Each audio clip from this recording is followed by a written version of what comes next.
Assalamualaikum warahmatullahi wabarakatuh. Halo teman-teman, kenalin aku Ovilia Putri Ramadhani.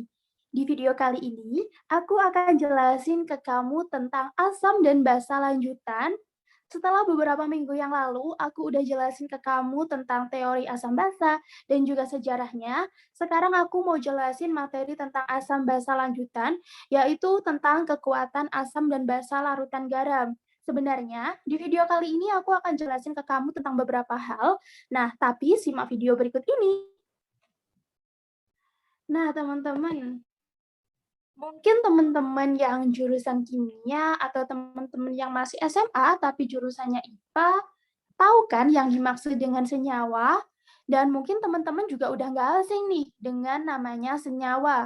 Lalu apa sih yang dimaksud dengan senyawa?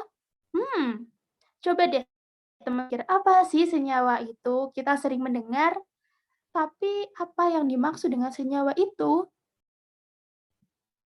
Nah, benar banget teman-teman. Senyawa merupakan zat kimia yang terdiri dari beberapa unsur, kayak gitu teman-teman.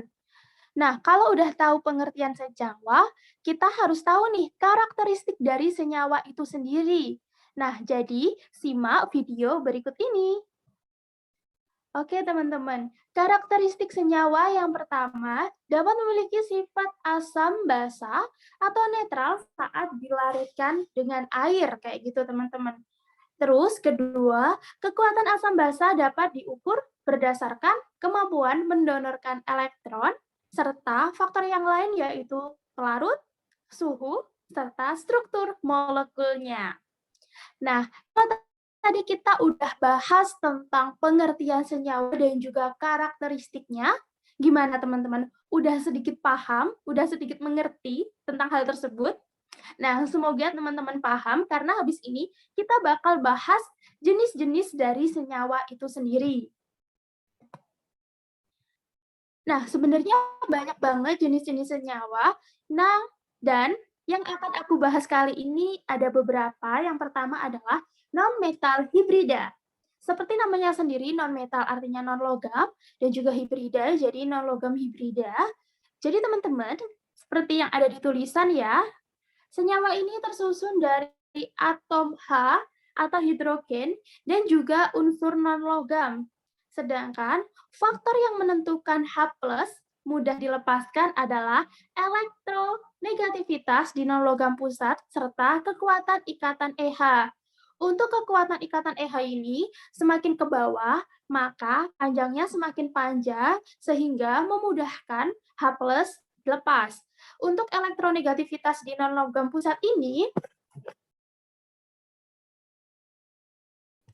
untuk elektronegativitas di pusat ini, E menjadi lebih negatif, maka ikatan EH akan menjadi semakin polar, kayak gitu teman-teman. Nah, dari sini semoga bisa dipahami ya teman-teman. Mungkin kalau teman-teman belum paham, bisa banget chat di kolom komentar. Nanti kalau aku bisa, bakal aku balas. Oke, selanjutnya jenis kedua adalah oxoasid. Berarti ini asam ya teman-teman, ada asid. Ya, asid itu asam. Nah, ciri-cirinya adalah senyawa ini terdiri dari atom hidrogen, oksigen, dan juga elemen. Semuanya dapat berikatan dengan atom atom O gitu ya teman-teman. Oh, terus kemudian faktor untuk menentukan kekuatan asam adalah elektronegatifan atom pusat serta jumlah atom O di sekitar E, kayak gitu teman-teman. Sebenarnya untuk menentukan kekuatan asam itu yang pertama itu sama aja seperti yang di tadi non-metal hibrida, namun untuk ciri keduanya ini yaitu jumlah atom O di sekitar E kayak gitu teman-teman. Jadi agak beda kayak gitu. Nah, untuk penjelasan selanjutnya adalah semakin meningkatnya keelektronegatifan E, maka kepolaran OH akan semakin meningkat, yang menyebabkan atom H mudah untuk terlepas.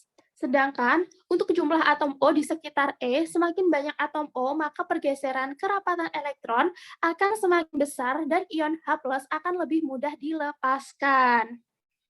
Oke, tadi kita udah bahas tentang non-metal hibrida, kemudian ini ada oxoasid. Dan selanjutnya kita bakal bahas tentang hydrated ion metals. Nah, biar istirahat dulu ya teman-teman, boleh loh teman-teman baca yang ada di slide ini sambil kita bernafas sejenak.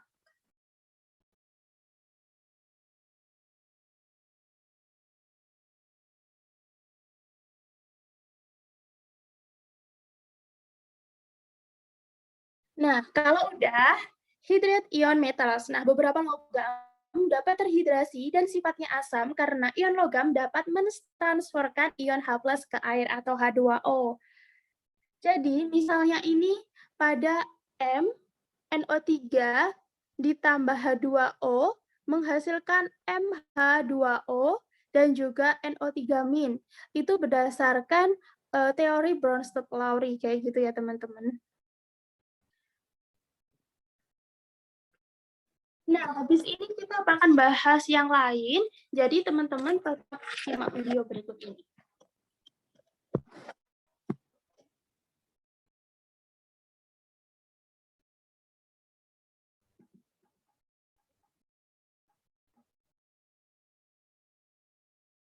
Nah, teman-teman di slide udah tersedia tulisan oksida.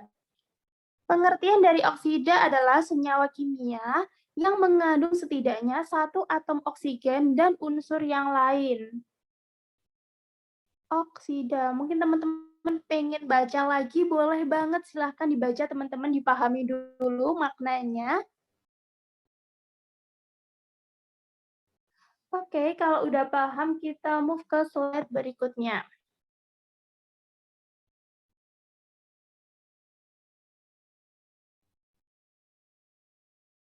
Oksida asam merupakan oksida yang bereaksi dengan air membentuk garam.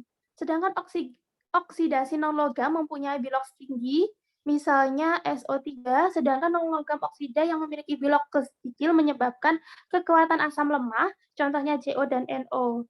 Jadi contoh non-logam ini yang mempunyai bilox tinggi adalah SO3, sedangkan untuk bilox kecil yang menyebabkan asam lemah yaitu CO dan NO. Ini hanya contohnya ya teman-teman, tapi banyak banget contoh-contoh yang lain sebenarnya seperti itu. Nah, selanjutnya ini adalah basa oksidasi. Basa oksidasi adalah suatu oksida yang bereaksi dengan air membentuk basa. Semua oksida logam, alkali dan juga alkali tanah, kecuali BeO adalah basa. Nah, contoh dari basa oksidasi ini adalah Na2O ditambah H2O menghasilkan 2 NaOH. Nah, dari penjelasan-penjelasan tadi, teman-teman, semoga paham dan mudah dimengerti ya. Mungkin kalau teman-teman belum paham, bisa banget baca lagi slide ini. Aku tunggu.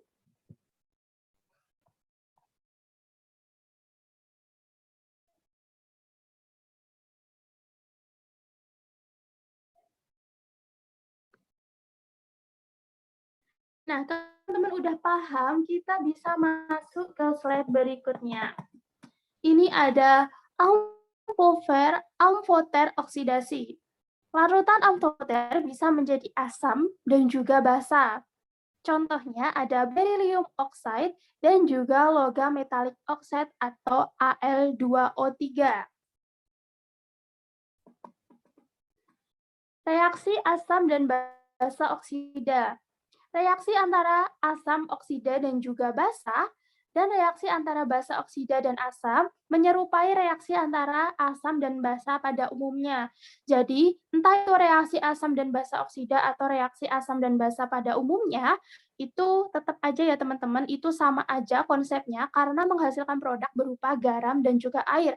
Misalnya nih, di bawah udah aku contohin ya teman-teman, ada CO2 ditambah 2 NaOH menghasilkan Na2CO3 plus H2O. Jadi tetap konsepnya sama, menghasilkan garam serta air kayak gitu. Intinya aja gitu teman-teman, yang perlu digarisbawahi itu. Seperti itu.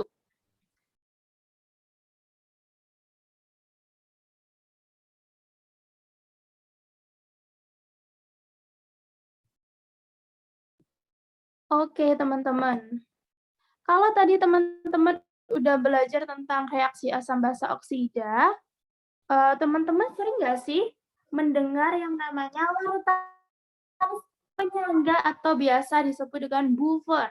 Nah, mungkin kalau teman-teman udah sering praktikum atau mungkin teman-teman suka baca buku tentang kimia, soal-soal kimia, pasti udah nggak asing dengan yang namanya larutan penyangga, kayak gitu ya teman-teman. Lalu apa sih teman-teman yang dimaksud dengan larutan penyangga? Oke, kita mau bahas nih teman-teman. Oke, teman-teman boleh banget baca ya, baca terlebih dahulu biar makin paham nanti saat aku jelasin.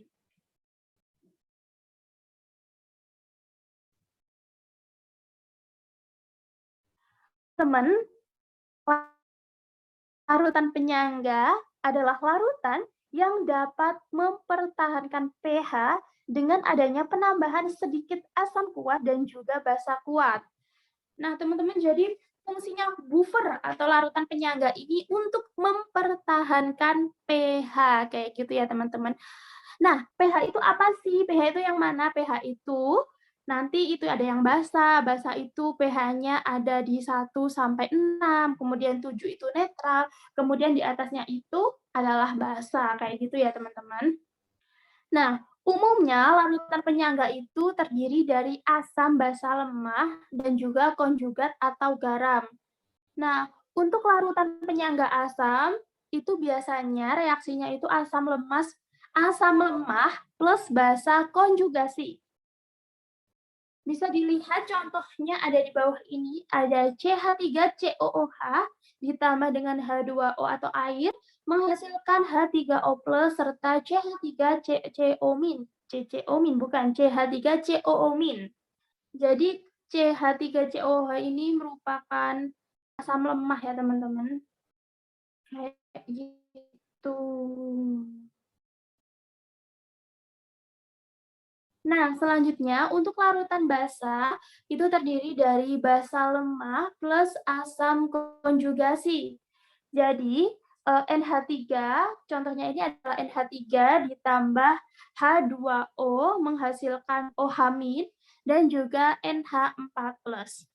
Nah, teman-teman, dari sini teman-teman udah paham belum apa sih larutan penyangga dan juga, gimana sih reaksinya, terus contohnya kayak gimana? Nah, kalau belum paham, nanti teman-teman bisa juga buka-buka di internet ya, teman-teman, karena di sana banyak banget penjelasannya, serta contoh-contoh soal yang bisa membuat teman-teman lebih paham tentang larutan penyangga ini. Nah, kalau udah teman-teman, kita move ke slide berikutnya. Oke, kita tadi udah bahas tentang, asam dan basa, kesetimbangan belum ya kesetimbangan ya, kekuatan ya tadi ya. Nah, kali ini kita bakal bahas tentang kesetimbangan larutan, atau mungkin yang biasa disebut dengan KSP ya, teman-teman. Oke. Nah, kebanyakan zat terlarut memiliki kelarutan terbatas dalam pelarut tertentu, termasuk senyawa ion. Ketika senyawa ionik dilarutkan dalam air, biasanya masuk sebagai ion, dan ketika kelebihan senyawa ionik yang sedikit larut dicampur dengan air, terjadi kesetimbangan antara senyawa. Beberapa senyawa ion sedikit larut dalam suatu pelarut atau insoluble, maka senyawa tersebut akan mencapai kesetimbangan dengan sedikit sekali zat terlarut.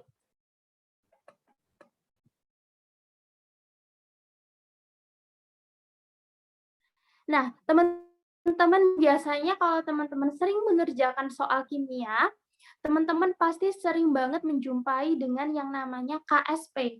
Apa sih KSP itu? Kepanjangannya apa? Nah, KSP ini merupakan konstanta hasil kali kelarutan. Teman-teman bisa baca di slide biar makin paham, nanti bakal aku jelasin lebih detail ya, teman-teman.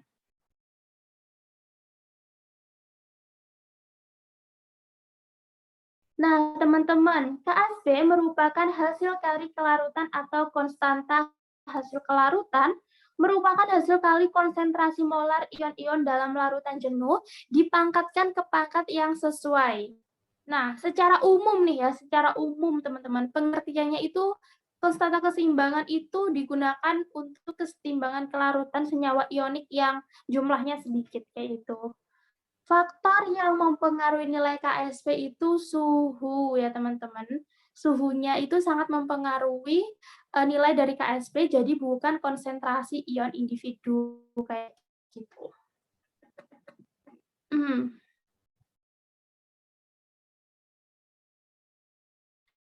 Nah, contohnya ini adalah konstanta hasil kali kelarutan adalah berdasarkan aturan kelarutan, AgCl tidak larut, tetapi jika beberapa AgCl dapat ditempatkan dalam air, jumlah yang sangat kecil akan larut. Kemudian, konstanta keseimbangan untuk proses kelarutan ini disebut konstanta hasil kali kelarutan AgCl dan dapat ditulis seperti pada gambar. Silahkan teman-teman pahami dulu biar makin paham.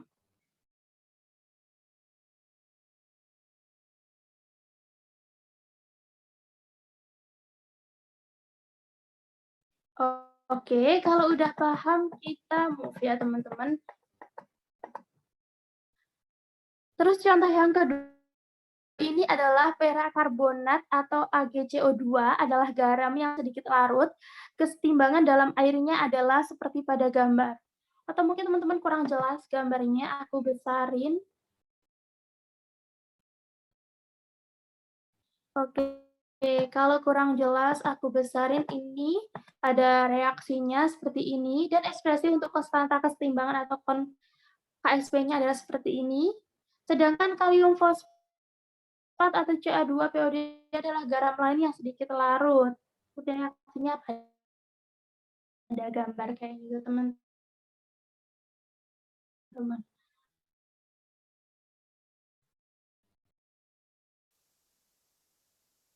Perhitungan yang melibatkan KSP bukan untuk berikan dalam jumlah larutan tertentu. Sama dengan jumlah mol garam yang dilarutkan dalam 1 liter larutan jenuhnya. Jadi, kelarutan molar dapat digunakan untuk menghitung KSP. Asumsinya, semua garam yang larut 100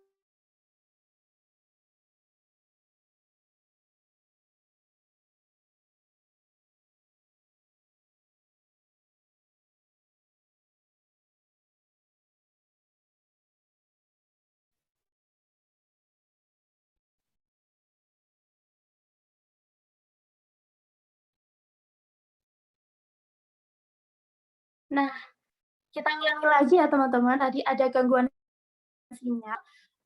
Asumsinya adalah semua garam yang larut 100% terdisosiasi menjadi ion yang tersila dalam rumus garam.